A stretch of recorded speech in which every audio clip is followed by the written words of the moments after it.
2024 సంవత్సరం మొదటి 11 మాసాలు తన కృపలో, తన కాపుదలలో, తన భద్రతలో మనందరినీ కూడా భద్రపరిచి ఈ సంవత్సరము చివరి మాసము, ఈ చివరి మాసానికి ఒక ప్రత్యేకమైన పేరు కూడా ఉంది. క్రిస్మస్ మాసము.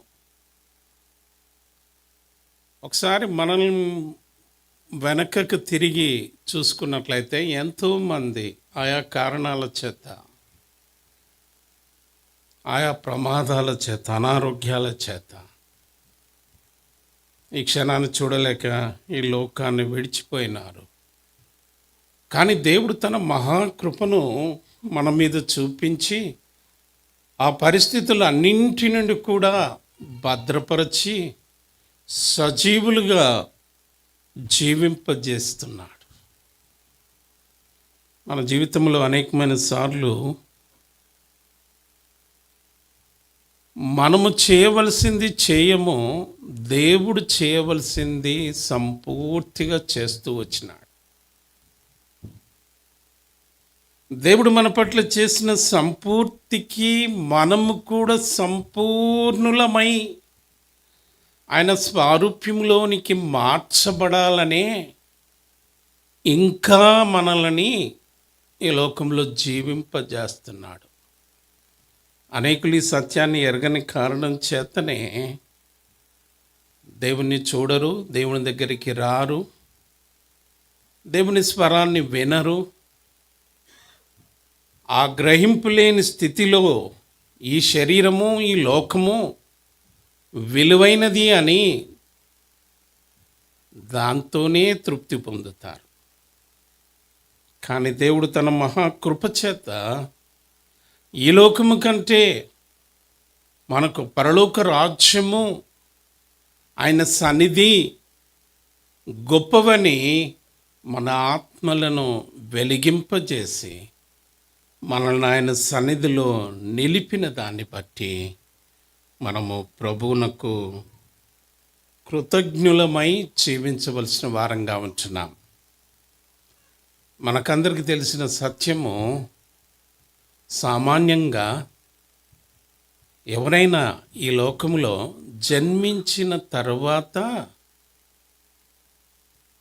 ఏం చేస్తారండి? పేరు పెడతారు కదా. ఒక సంవత్సరం అయిన తర్వాత బర్త్డే చేసుకుంటారు. ఇది సహజంగా మానవ చరిత్రలో జరిగే సత్యం. కానీ మనము నమ్మినటువంటి దేవుని గురించి ఆయన ఈ లోకంలో జన్మించక మునుపే ఆయనకు పేరు పెట్టబడ్డది.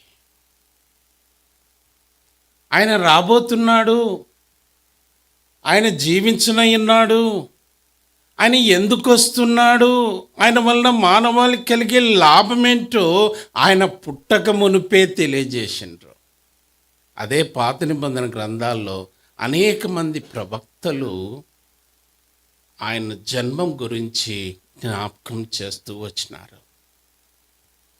ప్రియమైన దేవుని బిడ్డలారా, ఎంత ప్రత్యేకత ఉంటే ఆయన గురించి క్రీస్తు పూర్వము 2000 సంవత్సరములకు పూర్వము, నా మాట మీకు అర్థమైందో లేదో, ఇప్పుడు 2024 క్రీస్తు శకము అని అంటాము. కానీ నేను చెప్పిన మాట ఏంటంటే 2000 సంవత్సరములకు క్రీస్తుకు పూర్వము ఈయన జన్మిస్తాడు, ఈయన జీవిస్తాడు, ఈయన వలన మానవాళికి రక్షణ కలుగుతుందనే సత్యాన్ని మీకా ప్రవక్త అనేక సందర్భాల్లో ప్రవచిస్తూ వచ్చినాడు. చూడండి, మీకా రాసిన పత్రిక, మీకా గ్రంథము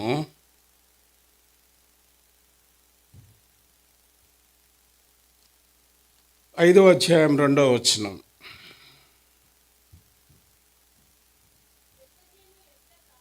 బెత్లెహేము ఎఫ్రాతా యూదావారి కుటుంబములలో నీవు స్వల్ప గ్రామమైనను నా కొరకు ఇశ్రాయేలీయుల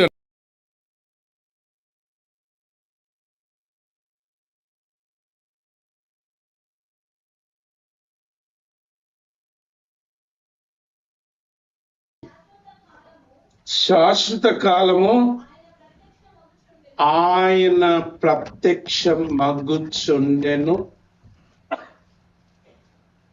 పురాతన కాలం మొదలుకొని శాశ్వత కాలం వరకు ఆయన ప్రత్యక్షం మగ్గుచుండెను. ఎందుకు ఈ లోకంలో యేసుక్రీస్తు ప్రభు వారు పుట్టాడు అనే సత్యాన్ని ఎంతమంది గ్రహించారో ఈ సమయంలో ఇక్కడ ఒక మాట మనం గుర్తించవలసిన వారంగా ఉంటున్నాం. ఏలబోవువాడు నీలో నుండి జన్మించు. ఏలబోవువాడు, నిజంగా ఈ మాట క్రీస్తు పుట్టక 2000 సంవత్సరముల పూర్వము చెప్పబడిన మాట. ఇంకా ఈయన గురించి చదవాలనంటే మొదటి అధ్యాయములో కూడా 2వ వచనం 3వ వచనం, సకల జనులారా ఆలకించుడి, భూమి నీవును నీలో ఉన్న సమస్తమును చెవియొగ్గి వినుడి, ప్రభువగు యెహోవా మీ మీద సాక్ష్యం పలకబోచున్నాడు. పరిశుద్ధాలయంలో నుండి ప్రభు నీ మీద సాక్ష్యము పలకబోచున్నాడు. 3వ వచనం, ఇదిగో యెహోవా, ఈ మాట గుర్తించండి, యెహోవా తన స్థలము విడిచి బయలుదేరుచున్నాడు. ఆయన దిగి, ఈ మాట గుర్తుపెట్టుకోండి, ఆయన దిగి భూమి యొక్క ఉన్నత స్థలముల మీద ఏమవుతాడంట? నీవు నేను ఎట్లా నడుస్తున్నామో ఆయన క్రీస్తు శకమున జన్మించి 33 సంవత్సరాలు జీవించి నడిచిన అనుభవము పరిశుద్ధ గ్రంథం అనే బైబిల్ చెప్తా ఉంది. చరిత్రకారులు చెప్తా ఉన్నారు. లోకమంతా కూడా ఇది సత్యము అని మన క్యాలెండరే సాక్ష్యము చెప్తా ఉంది. ఇంత నిటారుగా చెప్పబడిన ఈ మాటలను కూడా మనము నమ్మకపోతే, గుర్తించకపోతే మన జీవితము ఎందుకు? మీ వలే పుట్టాను, మీ వలే నడిచాను, మీ వలే జీవించాను. అది మీకోసం. ఎందుకోసం అనేది సమయంలో కాదు. ఇప్పుడు మన భాగానికి వద్దాం. కీర్తన గ్రంథము 130, కీర్తనలో 135 అందరం కలిసి 6వ వచనం చదువుకుంటాం. 135 అందరం కలిసి 6వ వచనం చదువుకుంటాం. ఆకాశమందును భూమి అందును సముద్రమందును మహాసముద్రములన్నింటి అందును ఆయన తనకిష్టమైనదంతయు జరిగించువాడు. నా వెనుక చెప్పండి, ఆయన తనకిష్టమైనదంతయు జరిగించువాడు.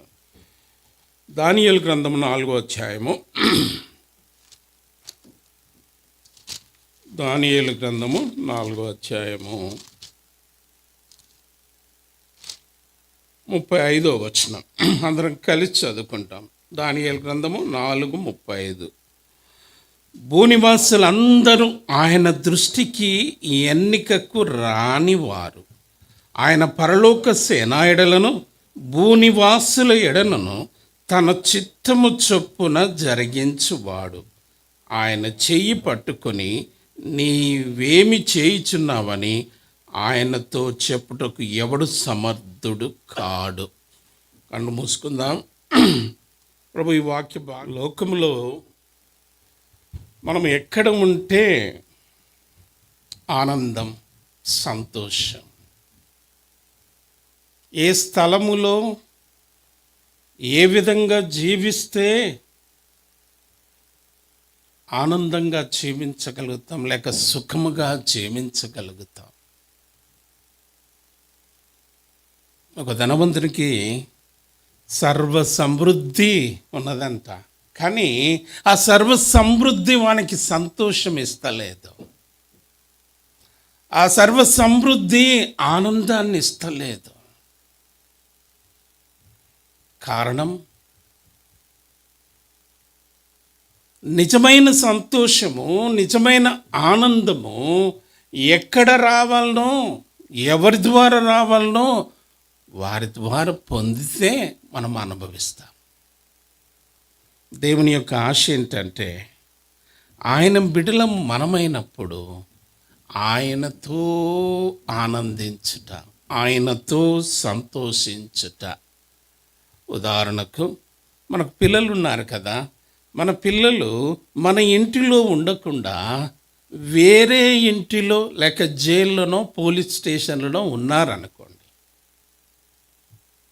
ఆ తల్లిదండ్రులకి ఎంత సంతోషం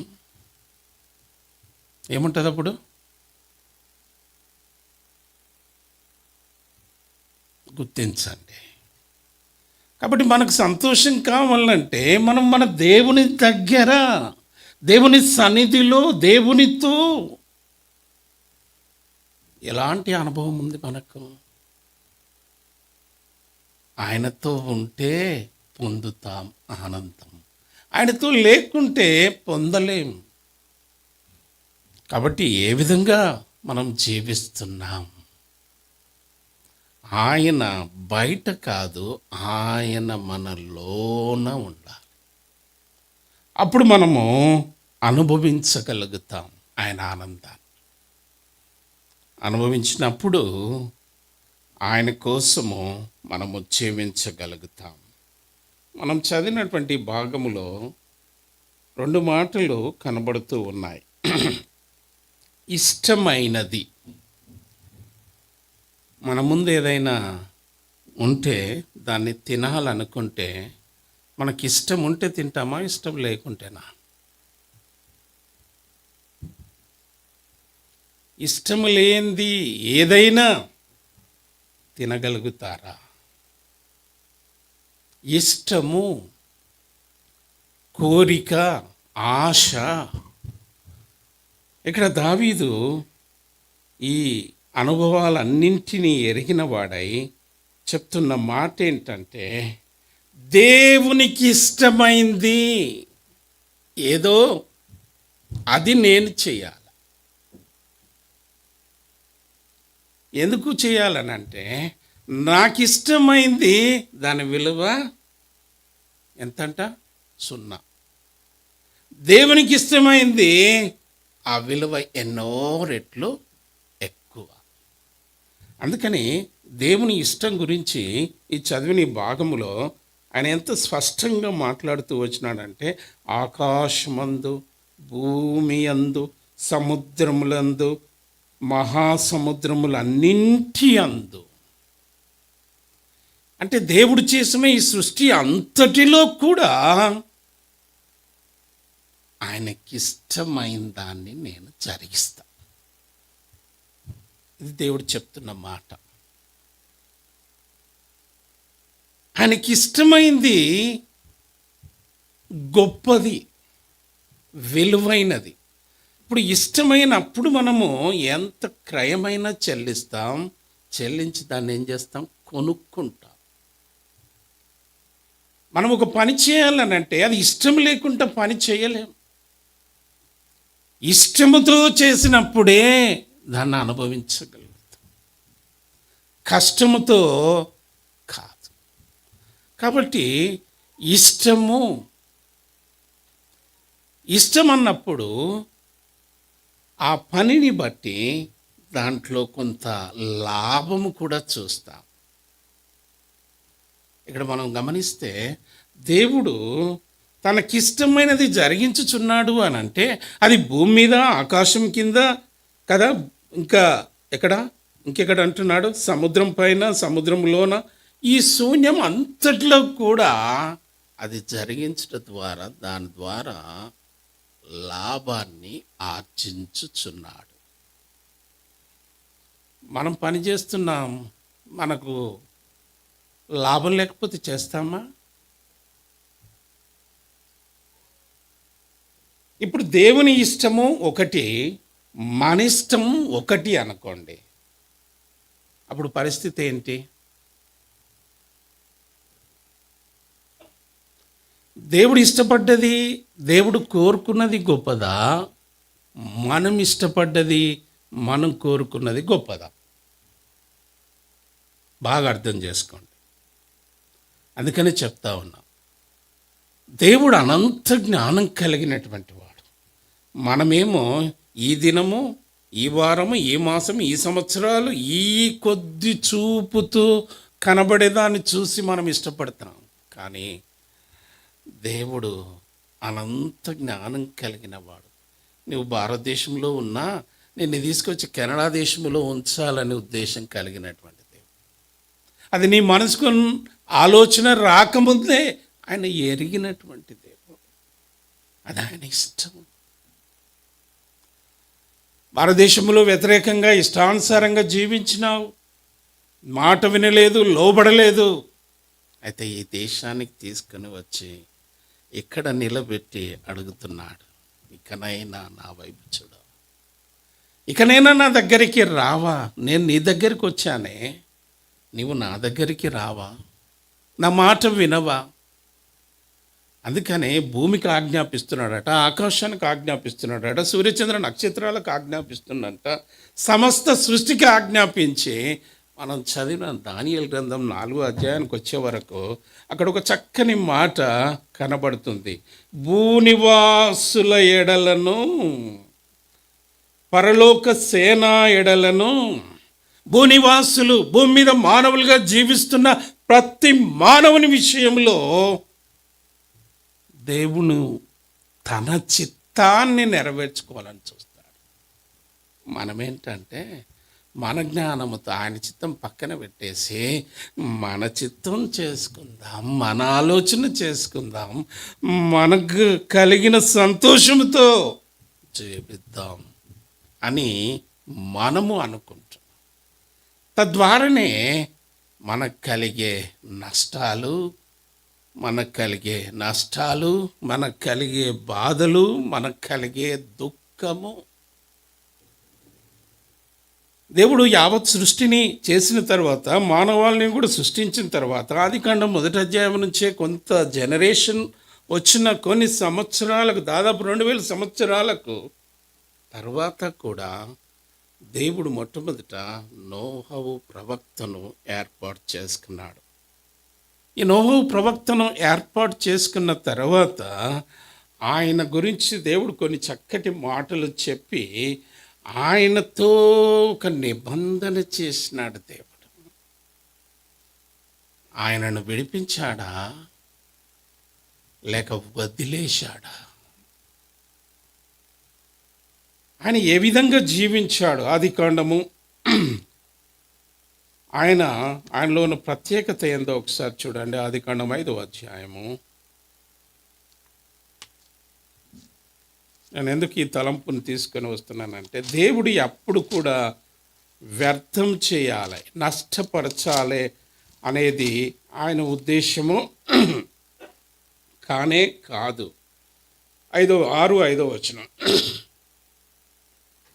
నరుల చెడుతనం భూమి మీద గొప్పదనియు, వారి హృదయం యొక్క తలంపుల్లో ఊహంతో ఎల్లప్పుడూ కేవలం చెడ్డదని యెహోవా చూచి.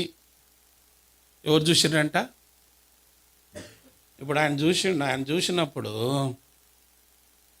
ఇప్పుడు నరులంటే ఎవరో ఎక్కడనో కాదండి, మనమే. చూసినప్పుడు ఎట్లా కనపడుతుంది? ఎంత స్పష్టంగా ఈ మాట కనపడుతుంది చూడండి. వారి యొక్క నరుల చెడుతనము భూమి మీద. ఎందుకు చెడుతనం చేస్తున్నాడు? ఎందుకు పాపం చేస్తున్నాడు? అందుకని ఒక భక్తుడు అన్న మాట ఏంటంటే, వాడు పాపంలో పుట్టాడు కాబట్టి ఏం చేస్తాడు? పాపం చేస్తాడు. మన జన్మ పాపపు జన్మ. ఈ పాపపు జన్మ పాపం యొక్క లక్షణాలే కలిగి ఉంటుంది. పాపం యొక్క చూపు, పాపం యొక్క ఆలోచన, పాపం యొక్క కోరిక, ఇష్టం చేతనే జీవిస్తుంటాం. ఉదాహరణకు యాప చెట్టు తీయగా ఉంటుంది కదా, ఎట్లుంటుంది యాప చెట్టు? నేను తప్పు చెప్తున్నానా?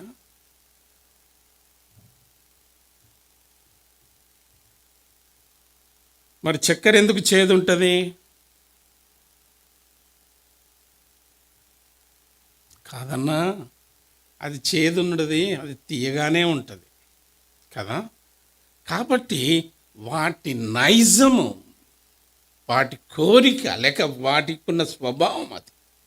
అలానే మానవుని యొక్క స్వభావం కూడా పాపంలో జన్మించి పాపంలో జీవిస్తున్నప్పుడు పాపము చేస్తున్నాడు. ఈ పాపానికి పరిహారం కావాలి. ఈ పాపానికి పరిహారం కావాలంటే ఈ భూమి మీద ఏ మానవుడు చేయడు, ఏ మానవుడు కూడా పరిహారం చేయలేడు. కానీ దేవుడే ఆ పరిహారం చేసే దాని కొరకు వచ్చాడు, అందుకోసం జన్మించాడు. సరే, ఆయన పని మీద జన్మించాడు, ఆయన పని మీద జీవించాడు, ఆయన పని కంప్లీట్ చేసుకున్నాడు, ఆయన వెళ్ళిపోయిండు, మరలా కూడా వస్తాడు. ఇదంతా బాగానే ఉంది. ఇప్పుడు మనం ఎందుకు జన్మించాం? మనం ఎందుకు జీవిస్తున్నాం? అందుకని దేవుడు అన్న మాట ఏంటంటే, మీరు మీకోసం కాదు, మీరు నా కోసం. ఎవరి కోసం అంట? ఎవరి కోసము? భార్య ఎవరి కోసము? భర్త ఎవరి కోసము? ఇది రాదు ఆన్సర్. మళ్ళా అర్థమవుతుందా? 2 కొరింథీ రాసిన పత్రిక 2 కొరింథీ రాసిన పత్రిక ఎవరి కోసమో అక్కడ కొంచెము మనకు అర్థమయ్యేటట్టుగా గమనిద్దాం.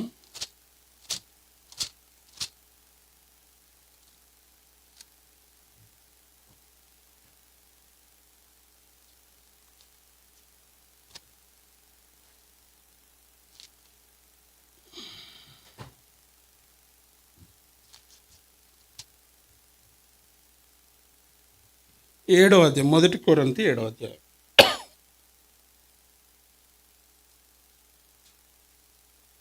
3వ వచనం,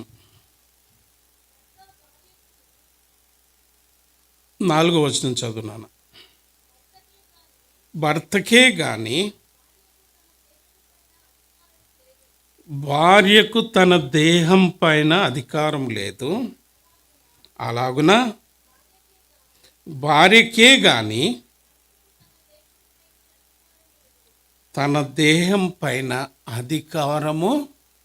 ఇప్పుడు ఏమర్థమవుతుంది మనకి ఇక్కడ?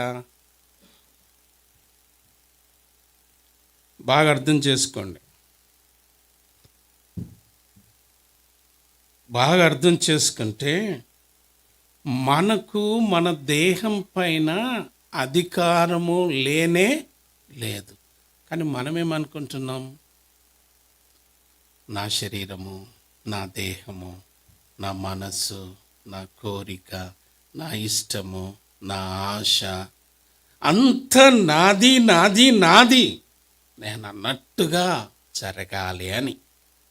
అట్లా పురుషుడు అనుకోవడానికి వీలు లేదు, స్త్రీ అనుకోవటానికి వీలు లేదు, భార్య భర్తలు కూడా అనుకోవటానికి వీలు లేదు. మన పైన ఆయన ఉన్నాడు, ఆయనకు అధికారం ఉంది.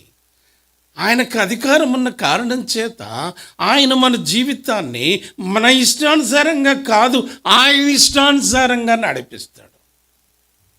ఇప్పుడు ఆయన ఇష్టానుసారంగా నడిపించినప్పుడు మనం ఏంటి? మనమేం కావాలి? ఇప్పుడు మనం న్యూట్రల్ అయిపోవాలి. దీని అర్థం ఏంటంటే మనం సరెండర్ కావాలి. ఎప్పుడైతే సరెండర్ అవుతావో అప్పుడు దేవుడు కార్యం చేస్తాడు. అయ్యా, నేను ఇంతగా ప్రార్థించినా, ఇంతగా మందిరానికి వచ్చినా, ఇంతగా దేవుని దగ్గరికి వచ్చినా, నేను ఇన్ని చేస్తున్నా నా సమస్య తీరుతలేదు, నా ప్రశ్నకు సమాధానం వస్తలేదు, నేను అనుకున్నట్టుగా జరుగుతలేదు అనంటే మన జీవితంలో సరెండర్ అనేది కాలేదు.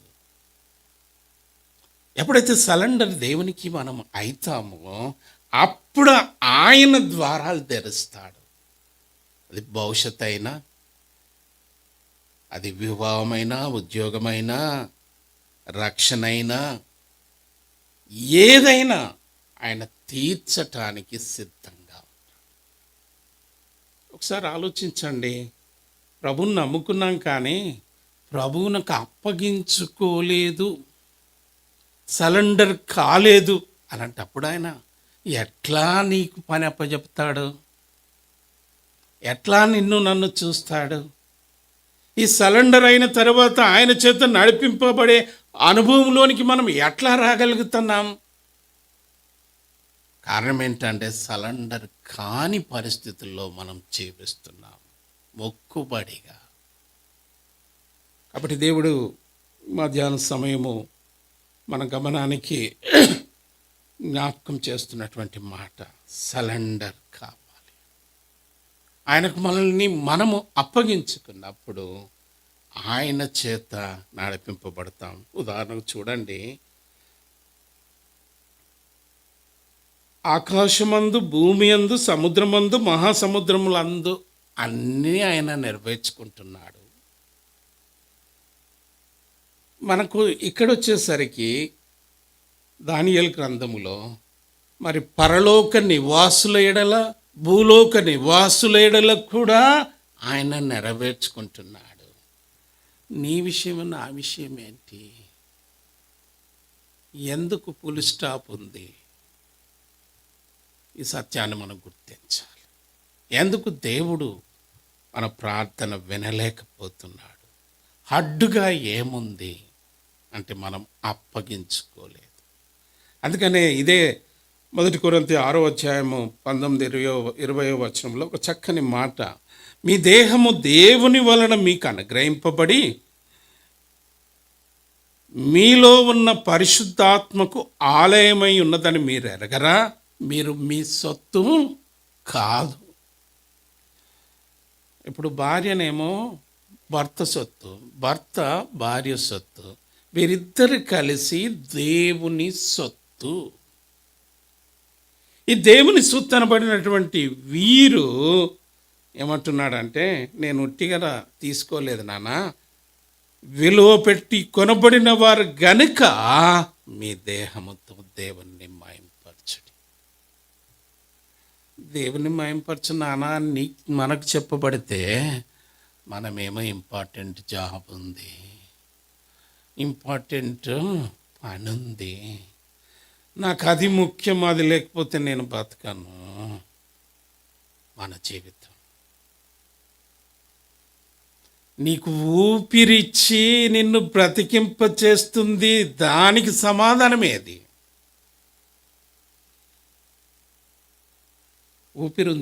ఊపిరి అట. నిజంగా దేవుని వాక్యం ఎంత స్పష్టంగా మాట్లాడుతూ చూడండి, 39వ కీర్తన 39వ కీర్తనలో నీకు ఊపిరిని పెట్టి ఆయన ఏం చేస్తున్నాడో చూడండి. 39వ కీర్తన, మానవుడు దేవుని దృష్టిలో లేక మానవుని యొక్క విలువ కొలతలు కొలుచుకుంటే మనం ఎన్నో కొలుచుకుంటాం కదా. నా అందం ఇంత, నా ఎత్తు ఇంత, నా బ్యాలెన్స్ ఇంత, నాకింత, ఎంత ఎంత ఎంత అని మనం అనుకుంటాం కదా. ఇక్కడ చూడండి ఏమంటున్నాడు. 39:4 వచనం, యెహోవా నా అంతం ఎట్లుండినది, నా దినముల ప్రమాణము ఎంతైనది నాకు తెలుపుము, ఎంత అల్పమైనదో. తెలుసుకొని గోరుచున్నాను. ఎంత మంచివాడండి దావీదు. మనకెప్పుడన్నా ఈ ఆలోచన వచ్చిందా? తెలుసుకోవాలి నా జీవితం ఏంది, అసలు నేను ఏంటి ఈ భూమి మీద. మనిషికి ఇంకో పేరు పెడతారు. ఏం పేరు పెడతారు చెప్పండి త్వరగా. ఇప్పుడు అవి మంచివాయి, మనం మంచి వాళ్ళం అని చెప్పండి. అప్పుడప్పుడు అంటూ ఉంటారు కదండి, అన్నారా? ఏమంటారు? సరే కదా, మీకే వదిలేస్తాను, అది వద్దులే. చదువునాను 5వ వచనం. నా దినముల పరిమాణము బెత్తడంతగా. బెత్తడంత ఎంత ఏమంటారు? బెత్తడంటే తెలుసా? కొంతమంది తెలియదేమో. నాదేం తెలంగాణ అంతా, ఇప్పుడేమో ఇండియా అంతా ఉన్నది ఇక్కడ. ఉం? జానడు కాదు, జానడు అంటే ఇది, బెత్తడంటే ఇది. 4 ఇంచులు బెత్తడు అంటే. సరే, నా జీవితం అంతా బెత్తడంట. దానికన్నా కొంత పొడుగు వైశాల్యం ఉన్నది, కానీ ఇంకా తర్వాత చదువున్నాను. నీ సన్నిధిని, ఈ మాట గుర్తించండి, నీ సన్నిధిలో నా ఆయుష్కాలం ఉందో లేదో నాకు అనుమానం లేనట్లే ఉంది. ఎంత స్థిరుడైనను ప్రతి వాడును కేవలం ఒక్క ఊపిరి ఎంతసేపు బిరుస్తున్నానా? ఎంతసేపు బిగపట్టుకుంటా? ఇంటి దాకా బయట బిగపట్టుకుంటారా?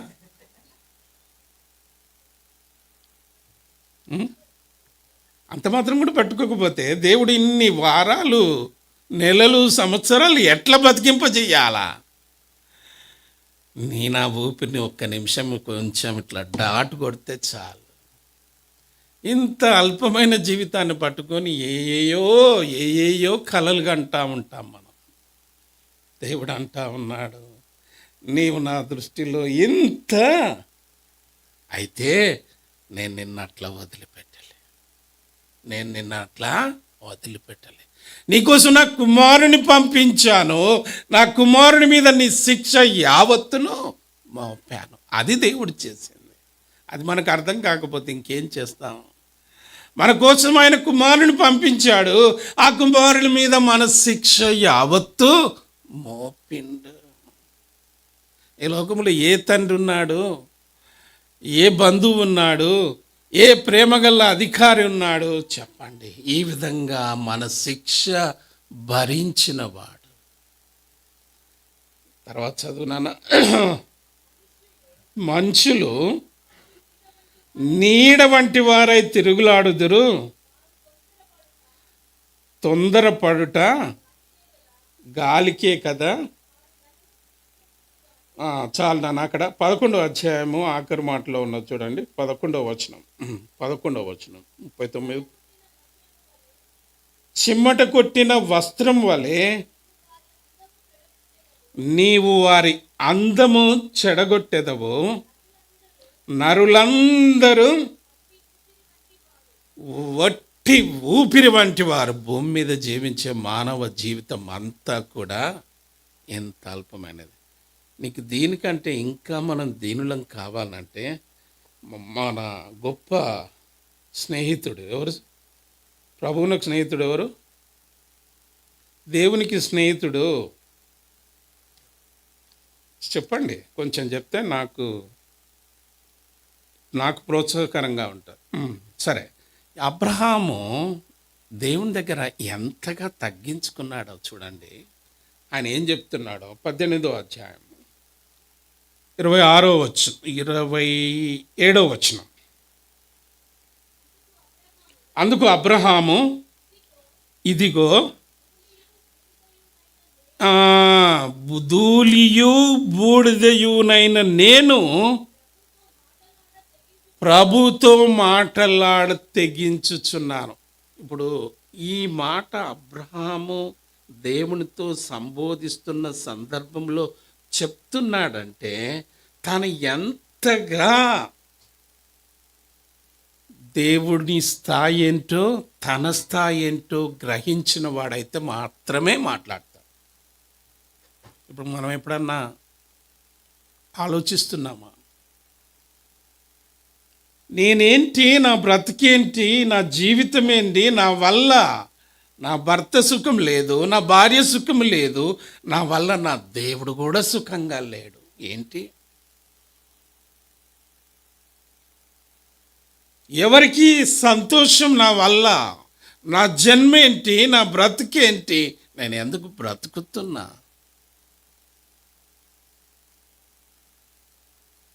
ఏదైనా ఉపయోగం ఉండాలి కదా. ఉపయోగము లేకుండా జీవించే జీవితం దేనికోసము? అందుకని దేవుడు తన కుమారుణ్ణి పంపించినప్పుడు ఆయనకి ఇష్టమైందంట ఆ కుమారుని లోకానికి పంపించటానికి. దేవుడు ఏం చూస్తే ఆయనకి ఇష్టమైంది? లోకంలో ఉన్న మానవాళి అందరినీ చూస్తే ఇష్టమైంది. అందుకని ఆదికాండంలో మనం చదివాం చూడండి. ఆదికాండము 5వ అధ్యాయంలో, అక్కడ 6వ అధ్యాయంలో 6వ అధ్యాయము 22వ వచనం.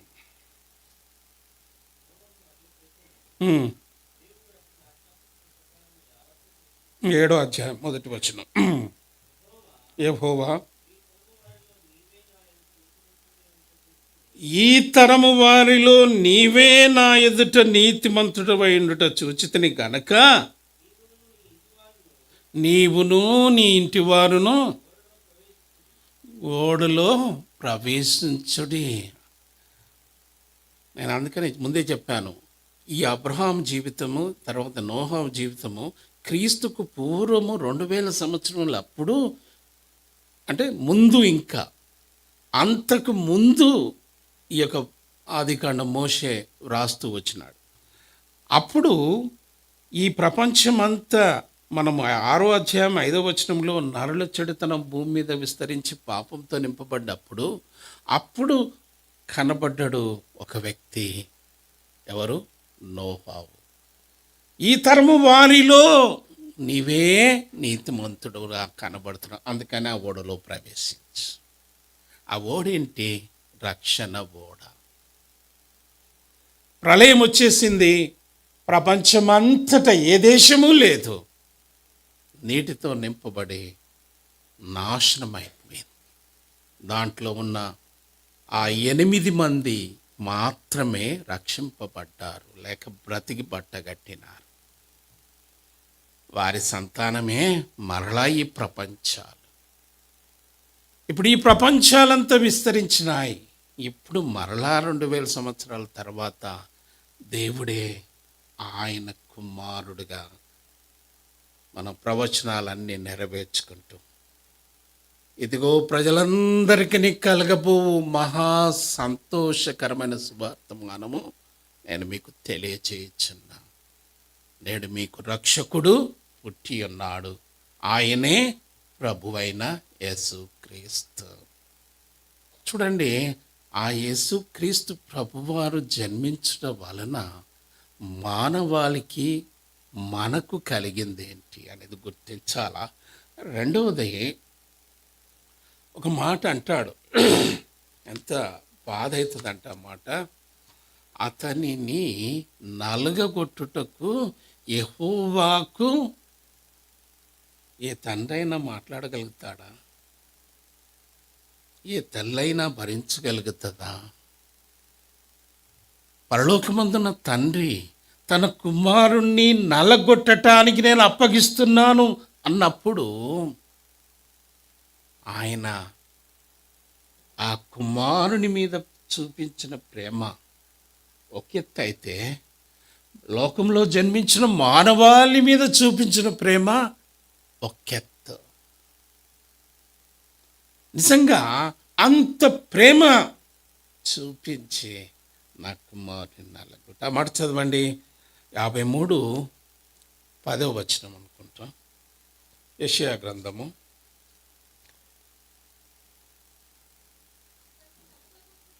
అతనిని నలగొట్టుటకు యెహోవాకు ఇష్టమాయను.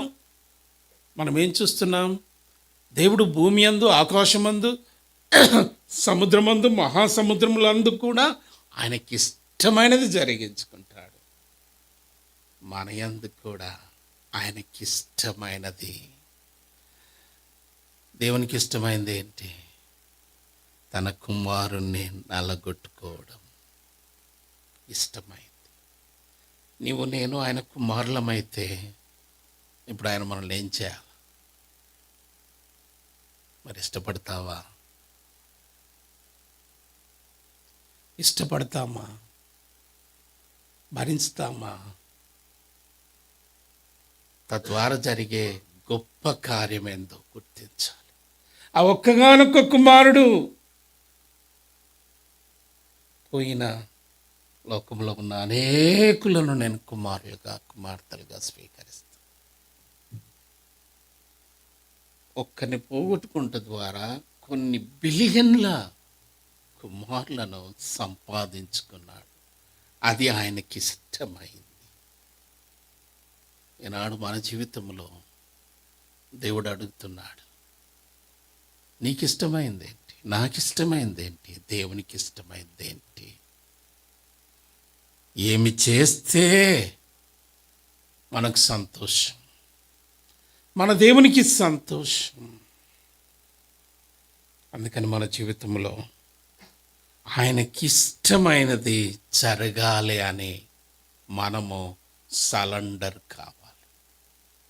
ఎప్పుడైతే ఆయనకు సరెండర్ అవుతామో అప్పుడు ఆయన మన ఎడల కార్యము చేస్తాడు.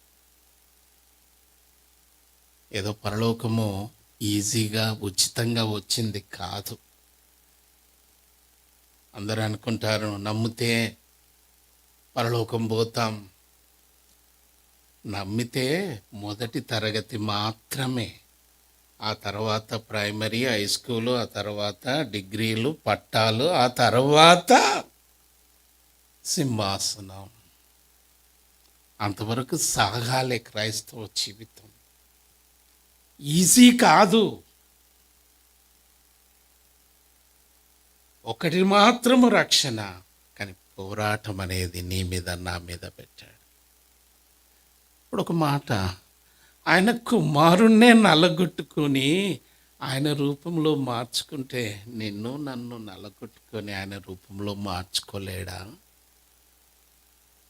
ఆయన చేత ఆ కార్యము చేసిన దేవుడు నీ చేత నా చేత ఆయన కార్యములు చేసుకోలేడా? అందుకొరకై అబ్రహాము ఎంత చక్కగా ఏమన్నాడు అక్కడ? దుమ్ము ధూళి అంటాడు. దుమ్ముతో ధూళితో పోల్చుకొని అంతగా బాటంలోకి తగ్గించుకొని వెళ్ళిపోతే నాడు మనం దేంట్లో అతిశయిస్తాం? దేంట్లో గర్విస్తాం? ఏ విషయంలో ఆనందిస్తాం? అందుకని కేవలం దేవుడు భూమి మీద తన కృపను చూపించుట ద్వారానే, ఆయన కృప అనేది మన మీద లేకపోతే మనము ఏది కూడా పొందలేము. కాబట్టి దేవుడు ఈ మధ్యాహ్న సమయము మన గమనానికి తీసుకొని వస్తున్న తలంపు ఏంటంటే, మన జీవితంలో మన ఇష్టం కాదు, మన కోరిక కాదు, అసలు మన జీవితమే మనది కాదు. ఆయన విలువ పెట్టి కొనుక్కున్నానన్నాడు. ఆయనకి ఇచ్చివేసిన తర్వాత నా ఇష్టము, నా కోరిక, నా మనసు, నేను అని ఏ విధంగా సంబోధిస్తాం? అది నాలో నుండి మనలో నుండి తేవిసి వేసి దాని కొరకై దేవుడి గొప్ప కార్యములో లేక మన ఎడల ఆయన మార్గంలోనికి నడిపించడానికి మనల్ని నడిపించేవాడుగా మనము చూస్తూ వస్తున్నాం. ద్వితీయోపదేశకాండము 4వ అధ్యాయము 39వ వచనం. ద్వితీయోపదేశకాండము. కాబట్టి పైనున్న ఆకాశమందును భూమి అందును యెహోవాయే దేవుడనియు మరి ఒక దేవుడు లేడనియు నేడు నీవు ఎరిగి జ్ఞాపకమునకు తెచ్చుకొనుము. పైన చాలన పైన భూమి అందు, ఆకాశమందు భూమి అందు యెహోవాయే దేవుడని మరి యొక్క దేవుడు లేడని నీవు జ్ఞాపకము తెచ్చుకును. మరియు నీకును నీ తర్వాత నీ సంతానపు వారికి నీ క్షేమం కలుగుటకై నీ దేవుడైన యెహోవా సర్వకాలము నీకిచ్చుచున్న దేశములో నీవు దీర్ఘాయుష్మంతుడగినట్లు నేడు నేను నీకిచ్చు ఆజ్ఞలను కట్టడలను గైకొనాల. ఆజ్ఞలు కట్టడలనే మాట వింటాం, వదిలిపెట్టేస్తాం. ఈ ఆజ్ఞలు కట్టడలు పిల్లలు స్కూల్లోకి వెళ్తే అవి పాటిస్తారా, పాటించారా? ఒకసారి ఆలోచించండి. మీరందరూ కాలేజీలోకి వెళ్తూ వచ్చినారు, మరి వారి రూల్స్ అండ్ రెగ్యులేషన్స్ అన్నీ పాటించారా లేదా? పాటించకపోతే వాడు ఏం చేస్తాడు? తర్వాత మరి ఇప్పుడు దేవుడు ఏం చేయాలా?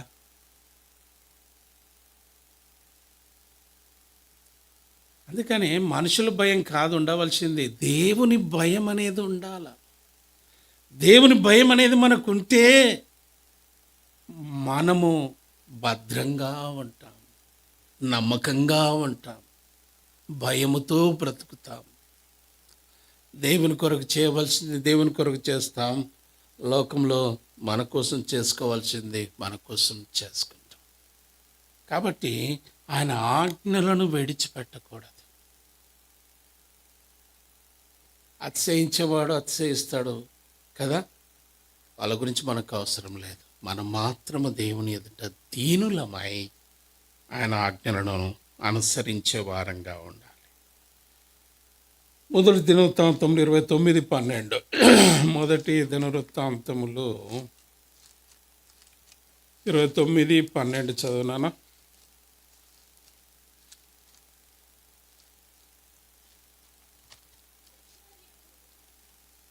ఐశ్వర్యమును గొప్పతనమును నీ వలన కలుగును,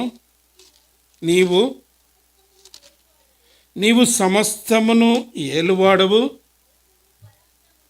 బలమును పరాక్రమమును నీ దానములు, హెచ్చించు వాడవును,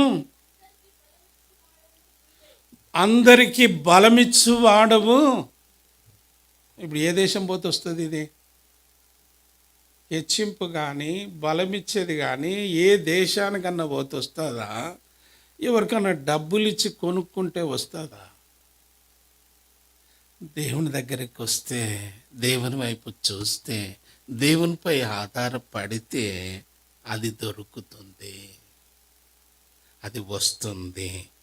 అందుకని మన జీవితంలో గుర్తించాలి, పక్కవాడు అంతగా హెచ్చింపబడ్డాడు, అంతగా ఆశీర్వదింపబడ్డాడు, వాడు ఎంత ప్రయాసపడ్డాడో నీకు తెలియదు కదా, ఎంత నమ్మకంగా దేవుని కోసం జీవించిండో తెలియదు కదా. కానీ ఇప్పుడు కనపడేది ఏంది? పచ్చగా ఉన్నాడు. దీన్ని ఏమంటాం మనం? చెప్పండి మీ భాషలో, మీరే అనుకోండి. కాబట్టి దేవుని ఆశీర్వాదము కావాలి అని అంటే ఎక్కడికి రావాలా?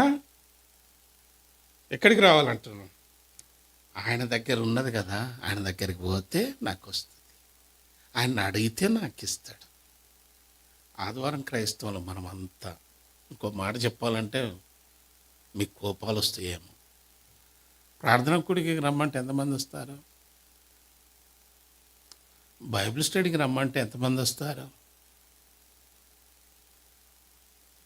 దేవుడు అంత తక్కువైపోయా? మనుషులను చిన్న చూపు చూడవచ్చు, కానీ దేవుని ఎప్పుడు కూడా చిన్న చూపు చూడకూడదు. ఇక్కడ చెప్పేవారు ఎవరైనా సరే, కానీ దేవుడు మధ్యలో ఉంటాడు, నీతో నాతో మాట్లాడుతూ ఉంటాడు. అందుకొరకై మన జీవితంలో హెచ్చింపు కావాలి. ఒక మాట 75వ కీర్తన 6వ వచనం అనుకుంటా, చదవండి. తూర్పు నుండి అయినను, పడమటి నుండి అయినను, అరణ్యము నుండి అయినను హెచ్చు కలుగదు. ఎదికుండి రాదు. ఎదుకు పరిగెత్తావు? చదువు నాన్న. దేవుడే తీర్పు తీర్చువాడు. ఆయన ఏం చేస్తున్నాడు? ఒకరిని తగ్గిస్తున్నాడు, ఒకరిని హెచ్చిస్తున్నాడు. ఆయన చేతిలో పాత్ర అది. అది ఆయన ఇష్టం. ఆయనకి నువ్వు ఇష్టంగా ఉంటే నిన్ను అందరంత ఎత్తుగా లేబడతాడు. ఆయనకు ఇష్టంగా ఉంటే ఆయన అందనంతని కిందికి తోస్తాడు. ఆయన మార్గాలు మనకు అర్థం కావు. అందుకనే మనం ఏం కావాలంటే సరెండర్ కావాలంతే, ఇంకేం లేదు. ఏ స్థితి అయినా రాని, ఏ పరిస్థితి అయినా రాని, నేను నీ కొరకే జీవిస్తా, నీకోసమే నేను బ్రతుకుతాను. నాకంటూ ఏం లేదు. మనకేమో 190 కోరికలు ఉంటాయి. ఎవరికి? మీ కాదులే, నాకు ఉంటాయా? ఉండయా? కానీ దేవునికి ఏం కోరికలు ఉన్నాయి? దేవుని కోరికలు కూడా మనకు తెలవాలి. మీకా గ్రంథము మన పట్ల దేవుని కోరిక ఏంటో దేవుడట ఏమడుగుతుంది చూడండి. 6వ అధ్యాయం 8వ వచనం. మనుషుడా, ఏది ఉత్తమమో తెలియజేయబడి ఉన్నది, న్యాయముగా నడుచుకుంటయు, కనికరమును చూపించుటయు, దీన మనసు కలిగి నీ దేవుని ఎదుట ప్రవర్తించుటయు ఇంతే కదా. ఏమడుగుతున్నాడండి దేవుడు? 3 మాటలు ఉన్నాయి ఆడ. ఏమున్నాయి అక్కడ? కానీ ఏమున్నాయి చెప్పండి? న్యాయముగా, కనికరముతో, దీన మనస్సుతో. దీన మనస్సుతో 3 మాటలే ఉన్నాయి. ఇవి చేయటానికి ఒక ఏమంటారు దాన్ని? గడపారని ఏమంటారు ఇక్కడ? సబ్బలు అంటారా? ఇంకేమంటారు? దాన్ని తీసుకొని తువ్వాలా? కష్టపడాలా? ఏమన్నా చెప్పండి. న్యాయంగా బ్రతుకు నానా, అన్యాయం చెయ్యకు, అయ్యో అని అనకు. అది కూడా మనకు కష్టమైతే నీ తోటి వారి ఎడల కనికరం చూపించు. దేవునిలో ఉన్నదే కనికరం. ఆ కనికరం దేవుని నమ్మితే మనకు కూడా రా. ఆ కనికరాన్ని చూపించు. 3వదిగా దీన మనస్సు. నిన్ను నన్ను ఐశ్వర్యవంతులుగా గొప్పవారిగా చేసేదే ఈ దీన మనస్సు. ఈ దీన మనస్సు ఎప్పుడు వస్తుంది మనకు? దీన మనస్సులో ఏముంటుందంటే అందం ఉంటుంది, ఐశ్వర్యం ఉంటుంది, ఘనతం ఉంటుంది, మెప్పు ఉంటుంది, గౌరవం ఉంటుంది. ఎన్ని అంటే అన్ని ఉంటాయి అందులో. అందుకని దీన మనసు రావాలంటే దేవుడు ఏం చేస్తాడంటే, కంసాలియోని దగ్గరికి వెళ్తే వాడు అగ్నిలో ఏం చేస్తాడు? పుటం వేసినట్టు కాల్చి ఆ మీద ఏం చేస్తాడు? సుత్తెతో కొట్టి ఒక అందంగా తీర్చిదిద్దుతాడు. మానవుడే అది చేయగలిగితే దేవుడు చేయలేడా? కాబట్టి దేవుడి దినం మనతో మాట్లాడుతున్న మాట, మనం ఆయన ఎదుట ఎట్లా ఉన్నాం? కనికరం ఉందా? కనికరం తెచ్చుకుందాము. న్యాయంగా ఉన్నామా, అన్యాయంగా ఉన్నామా పరీక్షించుకుందాం.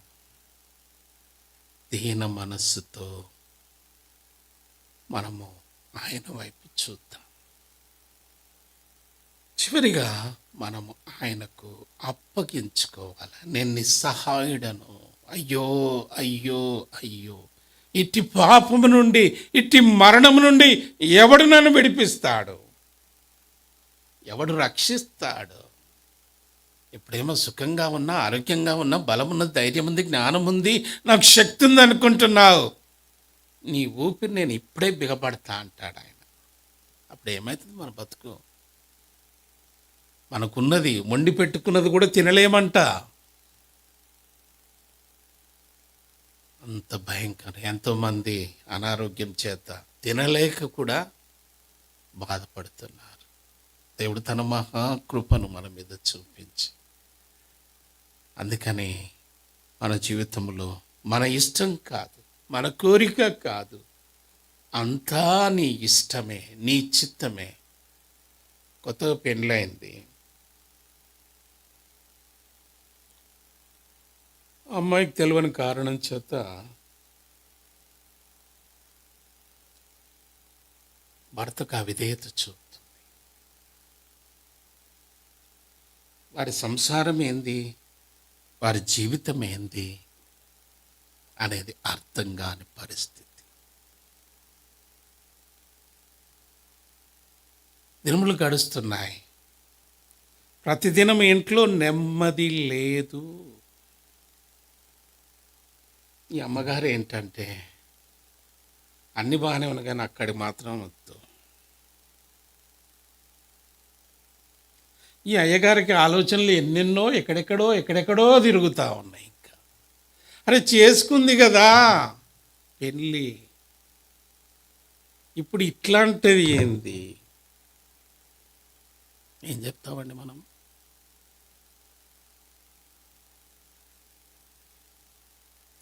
దేవుని బిడ్డలమైన మనము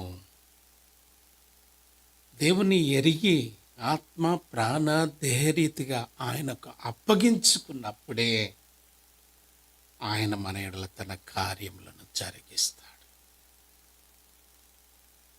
ఈ భార్య ఆయనకు అప్పగించుకునే విషయంలో తప్పిపోతుంది. దినములు గడుస్తున్నాయి, కుటుంబంలో కలవరం ఏర్పడుతుంది. ఈ కలవరం ఎట్లా మాన్పాలి? అది ఎవరు బయటికి ఇచ్చి చెప్పుకోలేరే, ఇంత భయంకరమైన పరిస్థితి. కాబట్టి దీన్ని బట్టి మనం ఏమర్థం చేసుకోగలుగుతాం? అప్పగించుకో దేవునికి, అప్పుడు ఆయన తన కార్యమును సంపూర్తిగా చేస్తాడు. అద్భుతములు, ఆశ్చర్య కార్యములు మన జీవితంలో చూస్తాం. నిన్నటి దినము ఫస్ట్ టైం నేను ఇక్కడ క్యారల్స్కు వచ్చాను. యవన బిడ్డలందరూ కూడా ఎంతో సంతోషంగా వారికి ఉన్న శక్తి వంచన లేకుండా దేవుని ఘనపరుస్తూ వచ్చినారు. మిగిలిన వారి సంగతి ఏంటి? ఏదో కొద్ది మందిదేనా? ఆ సంతోషములో, ఆనందములో నీకు నాకు పాలిపంపులు లేవా? దేవుడు అడుగుతున్నాడు. నరులను కాదు లక్ష్య పెట్టేది, దేవుని లక్ష్య పెట్టు. దేవుని కోసం జీవించు. ఆ విధంగా సిద్ధపడదాం, యోగ్యంగా బలలో పాలిపంపులు పొందుదాం. దేవుడి వాక్యంలో దీవించి మనకు ఆశీర్వదించుగాక.